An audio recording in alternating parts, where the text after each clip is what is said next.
अम्मी, जब से मुझे ये बात पता चली है मेरे दिल को तो जैसे पड़ लग गए। भागी चली आई हूँ कि आपसे कोई मशवरा कर लूं।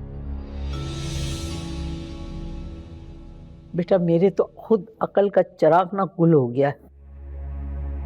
ये जब से पिंकी मनहूस आई है ना, इसने लड़ लड़ लड़ लड़ के मेरा दिमाग पिलपिला कर दिया है।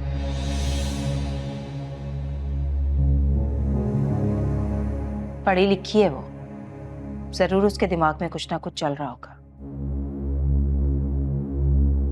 कुछ तो सोचा होगा उसने, तभी तो ये बात की है। तुम क्यों डर रही हो? अरे टंकी की चोट पे घर भेजो, खबरदार जो उसमें से एक पैसा भी उनको दिया तो। अगर उसने केस कर दिया तो? अरे हटाओ इस जायदाद के केस को। क्या दीवानी अदालतों में तो चलते हैं, दादा केस करता है, पोते को फैसला मिलता है। तब तक पुल के नीचे से काफी पानी गुजर चुका होता है। कह तो आप बिल्कुल ठीक रही हैं।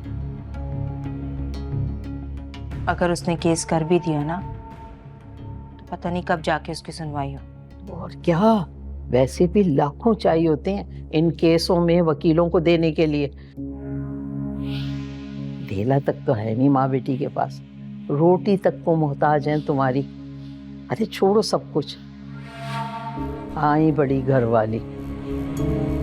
मैं तो इतना घबरा गई थी अम्मी कि नुमान से भी बात नहीं कर पाई, और खुद भी मुझे कोई बात समझ में नहीं आई।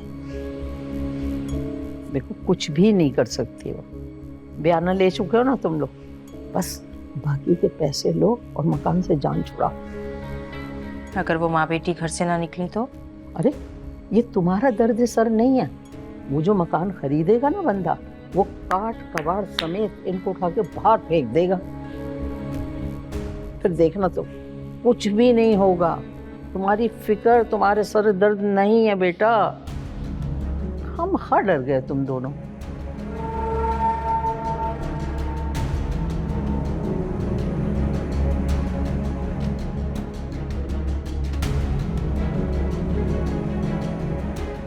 क्या है ये? बेगम, मकान के इंतकालनामे के कागजात सबके साइन अंगूठे हो चुके हैं और इंशाल्लाह 1 माह में खरीदार जो है ना, वो दूसरी किस्त भी दे देगा। लेकिन तब तक हमें जरा होशियार रहना पड़ेगा, इनको संभाल के रखना, ठीक है? सच बताएं, इसका मतलब है हम बहुत जल्द अम्मी के एरिया में शिफ्ट होने वाले हैं। आहिस्ता बोलो, आहिस्ता बोलो, राजदारी से करना है काम। और कुल का पता ना बहुत अलर्ट चल रही है। आप इस बात की फिक्र मत करें, अम्मी से मिलकर आ रही हूँ। अम्मी ने मुझे बताया है कि इस तरह के केस पर बहुत पैसा खर्च होता है और मुकदमात का फैसला आने में भी ना सालों लग जाते हैं। पता है मुझे बेगम, लेकिन देखो फिर भी एहतियात जरूरी है। और वैसे भी मैं सोच रहा था कि खरीदार जब कब्जा लेने आएगा तो पता नहीं कहाँ जाएंगी ये दोनों। अरे कहीं भी जाएंगी, हमारा मसला नहीं है, बहुत ठिकाने हैं उनके पास। खबरदार नुमान, जो हमदर्दी का भूत जागा आपके सर पे। मैं ऐसे एक बात कर रहा था, अब देखो बुशरा खाला से भी नाराजगी चल रही है, नहीं तो वहां चली जाती। और साफ बात है उनके अलावा तो और कोई नहीं। आज सुबह ही बहन ने बेइज्जती की आपकी, लगता है भूल गए हैं आप। जरा सा एहसास नहीं, उसे जरा सी भी शर्म नहीं आती, अपनी कहे से मुकर गई कि घर गिरवी रखवा दें, और अब पैसों का मुतालबा कर रही है आपसे। नुमान, ऐसी होती हैं बहनें? शर्म नहीं आई आपकी बहन को? तौबा तौबा, भाई पे मुश्किल पड़ी तो मुंह फेर लिया उसने। मैं तो ऐसी बहन नहीं हूं, अपने भाइयों को बहुत साथ देती हूँ। बिलाल उठ गया, मैं देखूं उसे।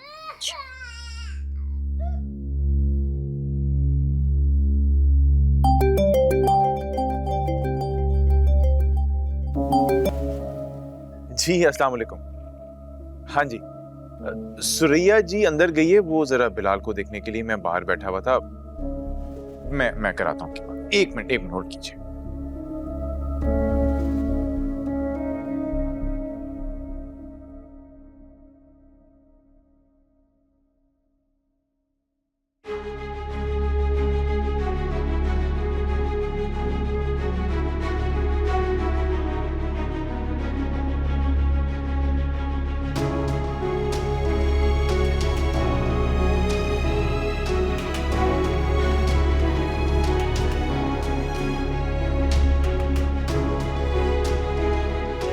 अम्मा मैं आपको क्या बताऊं किस कदर का धोखेबाज इंसान निकला ये। सब कुछ जाली है इसके पास, जाल था मुझसे शादी करने का। और आपको पता है बस एक बंगला और बस कुछ जेवर हाथ लगे और कुछ भी नहीं। सच्ची कहूं मेरा बस चले मैं 1 लाख मार के आ जाऊं घर वापस। हाँ ऊपर से मुतालबा सुने बेटा चाहिए वो भी जल्द से जल्द। अरे मैं कोई मशीन हूं क्या?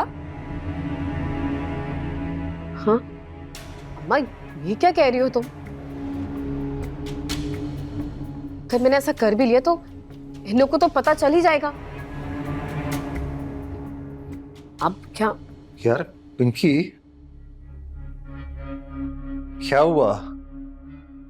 तुम क्यों ऐसा सड़ा सा मुंह बना के बैठी हो? कुछ भी नहीं, तबीयत खराब है मेरी, बस सर में बहुत शदीद दर्द हो रहा है। अच्छा, तो कोई दवाई ले लेनी थी ना।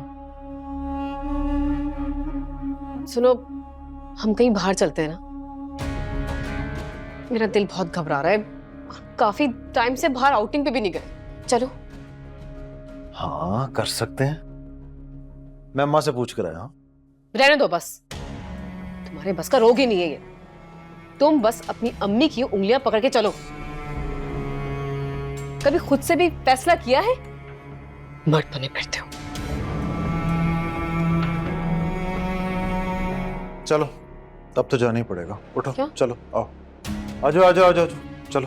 हाँ बैग शैग लेना है तुम्हें? नहीं, बस ये मोबाइल ले लो। आ जाओ। ये सब क्या है नोमी भाई? आपने तो कहा था कि बैंक के प्रोसेस में टाइम लगता है, और इस बीच आपने मकान भी बेच दिया, और तो और पेमेंट भी। नहीं बना बैंक से काम, जवाब दे दिया है उन्होंने। अब जो रास्ता हमें दिखाई दिया वही किया ना हमने। लेकिन आपने मुझसे छुपाया क्यों? कम से कम मुझसे एक बार बात तो कर लेते। क्या बात करता मैं तुमसे? हर वक्त तो बदगुमान रहती हो तुम मुझसे। गुल मैं तुमसे कुछ भी कह लेता ना, तुमने उसका गलत मतलब ही निकालना था। तो क्या कहता? तो फिर इसका क्या मतलब लूं मैं? तुम्हारे जो दिल में आए वो मतलब समझो। ये घर बेचकर हम ऐसी जगह जाएंगे जहाँ किराया कम हो, घर का खर्चा कम हो, क्योंकि इस घर में अब हमारा गुजारा नहीं होता। अच्छा, तो फिर मैं और अम्मा कहाँ जाएंगे? देखो अम्मा तो हमारे साथ जाएंगी, और जहां तक रही तुम्हारी बात, तुम जाओगी वापस अपने घर। कुल अब बहुत हो गया, बहुत बिठा लिया मैंने तुम्हें यहाँ पे। अब मैं तुम्हें मजीद यहाँ पे नहीं रख सकता, और अगर इसके लिए मुझे तुम्हारे साथ जबरदस्ती भी करनी पड़ी ना गुल, तो मैं करूंगा, क्योंकि इसके अलावा तुमने मेरे पास और कोई रास्ता नहीं छोड़ा। इस खानदान के वकार को, इस खानदान की इज्जत को मजाक बना के रख दिया तुमने। जरा जाओ बाहर, जाओ बाहर और जाके सुनो कि लोग क्या कहते हैं तुम्हारे बारे में, क्या सुनना पड़ता है मुझे, क्या क्या झेलना पड़ता है मुझे, सिर्फ और सिर्फ तुम्हारी वजह से।